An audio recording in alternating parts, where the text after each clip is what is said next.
The philosopher Elizabeth Anscombe told the story of a little child who, seeing Mum coming back from Holy Communion, asked, "Is he in you?"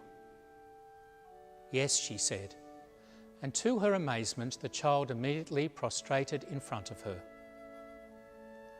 What that child grasped with childish innocence is one of the Church's central proclamations, that this really is the body and blood of Christ we celebrate. This year marks the 750th anniversary of the promulgation of the feast of Corpus Christi in the Universal Church. So let me share with you some thoughts about the importance of this wonderful sacrament for daily life and how we might better express this. An ancient love song, Psalm 62, begins, "O God, you are my God, for you I long. For you my soul is thirsting, my body pines for you." Christ is that food and drink we most deeply desire. But isn't communion of thinking enough? No. We are spiritual and material beings. Only by becoming a bodily being like us could God express himself in touch and tears, through soothing words and loud cries, in all the ways human beings do. Jesus is no ghost or theory. He is God, communicating his life to us as a flesh and blood human being. He chose to continue this physical, spiritual connection with us through the sacraments. And the greatest of these is the Eucharist, the sacred banquet in which Christ is received. Here Christ gives his all, his body, blood, soul, and divinity. Psalm 62 continues, "Your love is better than life, my lips will speak your praise." God gives himself to us, and in return we render him praise and thanks. The Eucharist is our biggest thank you to God for sending his Son to save us. Indeed, the only adequate thanks we could give. At the consecration, the sacrifice of love, anticipated on Holy Thursday, consummated on Good Friday, and victorious at Easter, is ours to share. Ours both to receive and to return to the Father.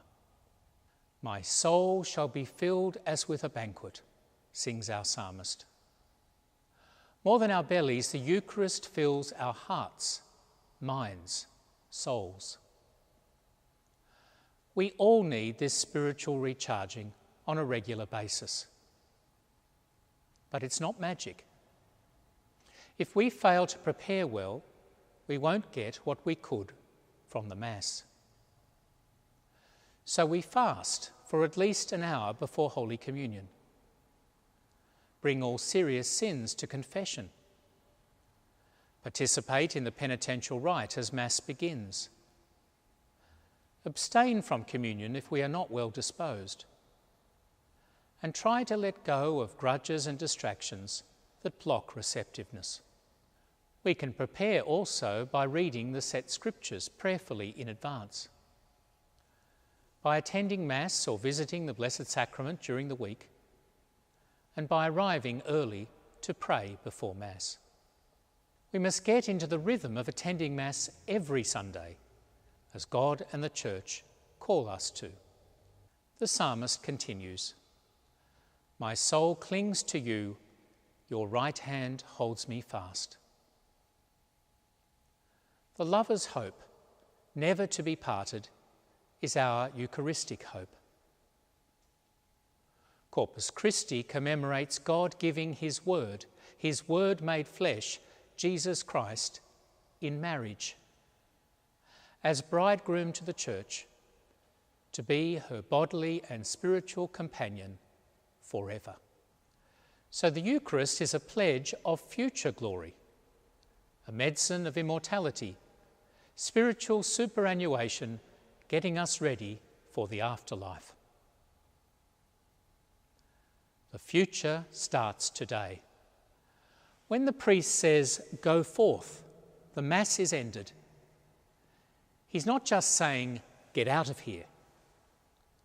No, he's saying, now unpack the Eucharist in your everyday life. Thank God for gifts received. Turn your gaze to your neighbour in need. Build a more just and compassionate society. Act in communion with God and the saints all week long. Our psalmist is not just in love, but also in awe of his beloved. I gaze on you in the sanctuary to see your strength and glory.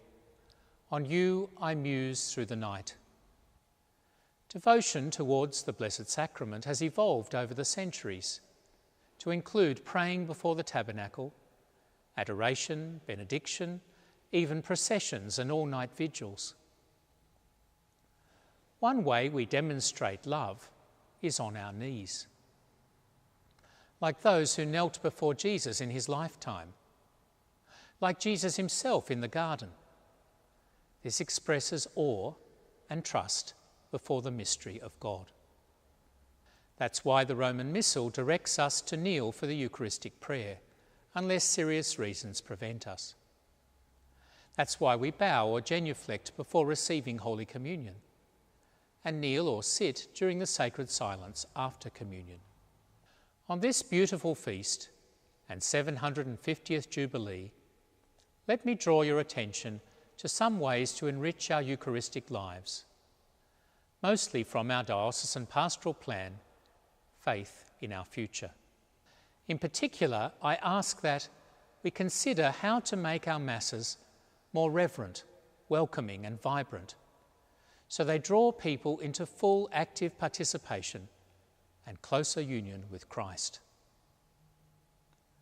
We review opening hours and security of our churches so people can pray before the tabernacle during the day and early evening. We work towards having pews and kneelers in all our churches as soon as practicable, so that there is no obstacle to people kneeling.